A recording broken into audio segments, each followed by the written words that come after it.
Allah aytar ekan, ey Azroil, bor falonchini farzandini jonini olgin. Kelarkan, o'ynab, kulib, endigina mana go'zal, mana shu yigitlarga o'xshagan chiroyli bo'lib yuribdi-da endi. Azroil alayhissalom kelarkanlar, jonini olmoqchi bo'larkanlar. Jonini olindi.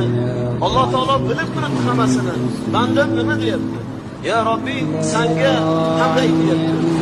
Bandam menga hamd aytyapti.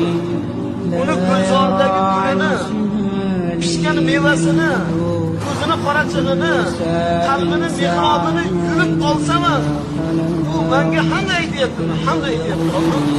Senga shukr aytyapti. O'zing berding, o'zing olding deb rozilar. Biz qazoyi qadarga rozimiz ey Alloh deyapti.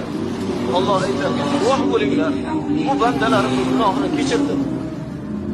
Bu bandalarimning gunohini mag'firat qildim, guvoh bo'linglar. Qiyomatda bu bandalarimga o'ziga tayyorlangan jannatdan oliroq alhamdulillah degan, hamd degan qasr quringlar." Nega? Farzandini musibatiga, sinoviga, o'limiga sabr qilganligi uchun, bizga shikoyat qilmaganligi uchun, rozi bo'lganligi uchun bu bandalarimizdan biz rozimiz. Jannatda bularning koshonasi qasri alohida bo'lib tursin.